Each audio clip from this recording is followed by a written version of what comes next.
All right, so I guess I'll just get right into it. So I've been getting a lot better at specifically attracting very specific experiences and people and things into my life. The specifics is fun, isn't it? It is. It's very fun. Do you find the specifics more fun than the general? Yes. Yeah, because there's more momentum in it. Right. Do you find the specifics more fun if you're not in control? No. So you stay general until you've managed control, and then once you know you've got the momentum going in the direction that you're wanting, then you get more and more specific. Right. Really good. So my question is based on an experience I recently had. So about 6 months ago, I got an email from my credit card company saying that they were having a sweepstakes for $20,000, and all you had to do was write a paragraph about your dream vacation. So I was like, easy enough, this is mine, it's happening. So I just put it in my head that I was gonna get this $20,000, I was gonna go on this trip, and funny enough, I wrote a paragraph about a place I've always wanted to go, Patagonia, which is in South America. And about 2 weeks after I submitted this, one of my college friends called me and was like, hey, like 2 of my friends from London, they want to head to South America. We're trying to get a big group of people going together. Would you want to go? And I was like, only if we're going to Patagonia. And she's like, yeah, that's where they want to go. So it just blew my mind right then and there. And then so in my mind, I was like, all right, so I got half this piece. Now I just need $20,000. So oddly enough, I didn't even know the end of the sweepstakes when they were telling who won, but I kind of forgot about it and just put it in my head that I was going to come into $20,000. And about 2 weeks before I went on this trip, I won $20,000 on a scratch-off lottery ticket. So, yeah. So not even how I expected to get it, but it So before you came. go further, we want to explain some things, because what you lived is the perfect demonstration of what we were talking about earlier, and we want to connect those dots so that everyone can hear it. So you heard us say that the source within you, your inner being, knows where you are in relationship to everything you want. Right. And is giving you the information that you need, is revealing it to you. You just got to get in the receptive mode. And the path of least resistance, the only reason that there is resistance on your path is because you put it there. But no worries, Source can always get around the resistance that you've put on your path. So Source knows that you want to go to Patagonia. And Source is saying, you can go anytime, you can go anytime. There's a way for you to go. And you're thinking, not me, not me. So then here comes this credit card offering, which is part of your path of least resistance, because it got you thinking. It caused you to offer a little less resistance. It wasn't the way that you got your trip to Patagonia. It was just the way that you started letting yourself believe in your trip. You see what we're getting at? Mm-hmm. And so it was the path of least resistance. And so you took the time to write about what you wanted for the first time in a stronger sense of belief than you've ever had before. So your path of least resistance had less resistance on it for a little while than you'd ever had before. So you entered the contest, you sent it, but what you really did was enter a vibrational contest. In other words, because your vortex is full of all kinds of things. In other words, do you realize how many things are in your vortex that your inner being is guiding you toward? That if somebody would just send you an email that told you that they would send you the money if you would just write a paragraph, can you feel what the path of least resistance would be?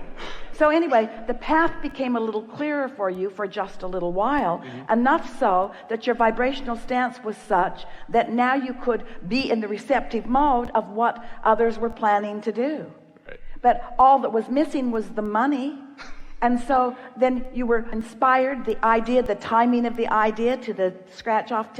Every now and again, Esther will say, Abraham, that was just remarkable, and that was just unbelievable. She doesn't mean it's unbelievable, because as it happened, she's now believing it. She just means this was formerly unbelievable, and even now it's happened, sort of hard to believe. And we say, Esther, we keep your earth spinning in its perfect orbit, in perfect proximity with other planets. We think we can guide you to a scratch-off ticket.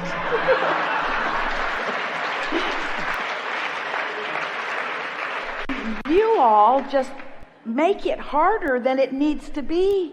In other words, the money could be directly downloaded into your account. You wouldn't have to go through the gyrations that you go through. Right. If you believed it. So then my question is, after attracting something so specific and so obvious that I got this because But wait, was it so specific, or was it engineered to get around the resistance that you had in place? Ooh, hear that. It was engineered to get around the resistance that you always have in place. There's always some resistance. It's okay. It's okay. Just try not to wallow in it. So then my question is, why, after having this experience, do I still sometimes doubt? Why can't I? We wonder the same thing. It's just hard to believe, isn't it? Yeah, Practice thoughts. Practice thoughts. And because there's a part of you that still thinks that was a little bit of chance. In other words, the email sort of random, and the lottery ticket sort of random, and all sort of random, and nothing's random. Nothing's random. You're good. You're just letting it in as best you can. But when you have experiences like that, and you acknowledge them, and you make the correlation between your desire and your emotion and the inspired action that came as a result of that, before long you can begin to chart a very specific, very cognizant, aware pattern of how it unfolds. And everyone here got it. In other words, it's really easy to understand that. This is the piece, this is the new piece for today that we want to really highlight in a way that you all will never ever forget it. These are the new pieces to this conversation today. Path of least resistance and path of most allowance are the same thing. So when life experience causes you to desire something, and your inner being joins that desire and holds the vibrational frequency of it, there is a calling to you that you are receiving at different levels of awareness. Once the momentum of it begins to happen, your level of awareness is potentially greater.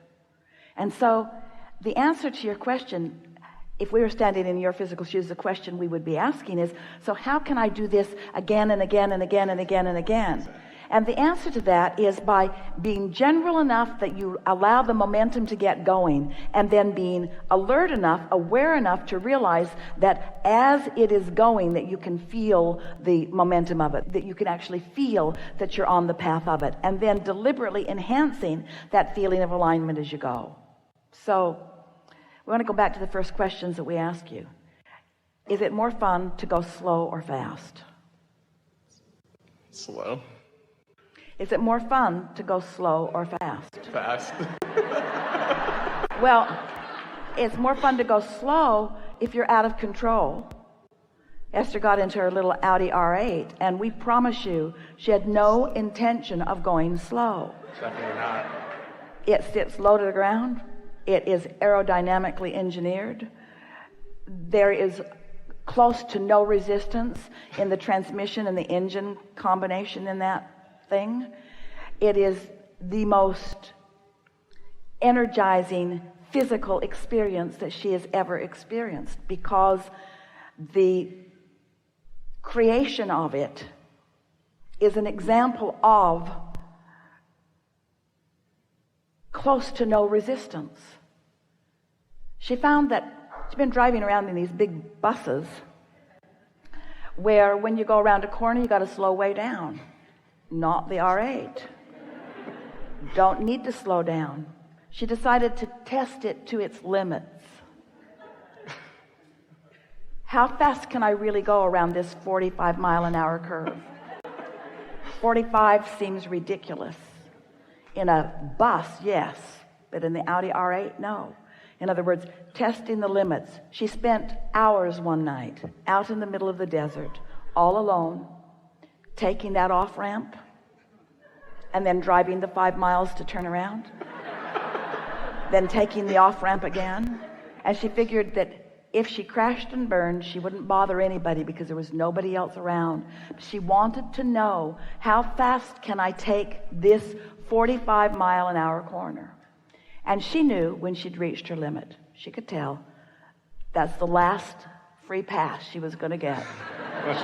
She could feel, because the dynamics, the physics of this time-space reality showed her under these conditions, on this track, it's a highway, on this track, in this car, under these conditions, this is as far as I best go until they devise an even better car.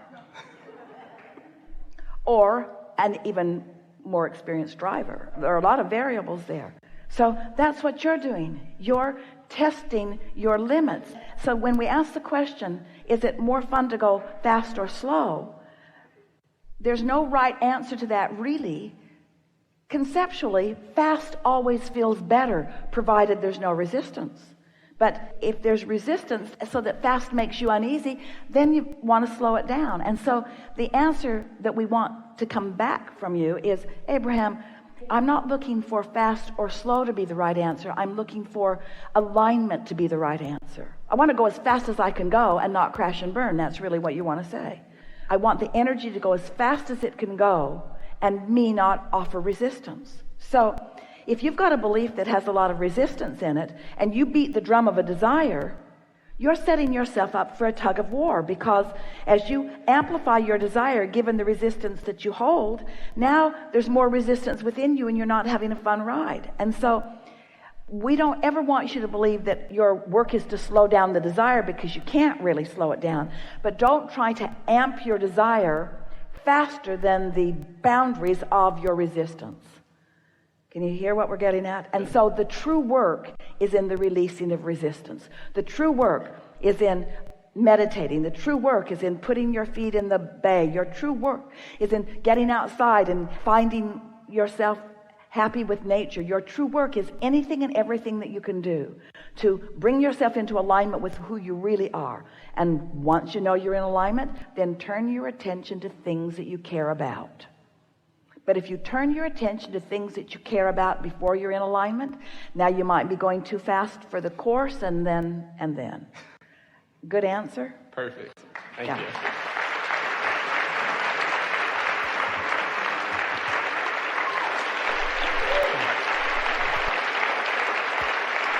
Be playful and easy about this.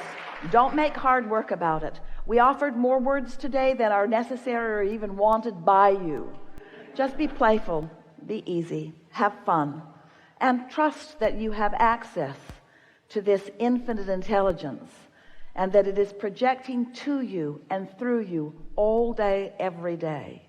And let your dominant intent be to pay attention to the way you feel and to reach for that unconditional feeling of alignment and well-being, and then watch what happens, because this is a really good day. There is great luck here for you. And as always, you remain in your voice.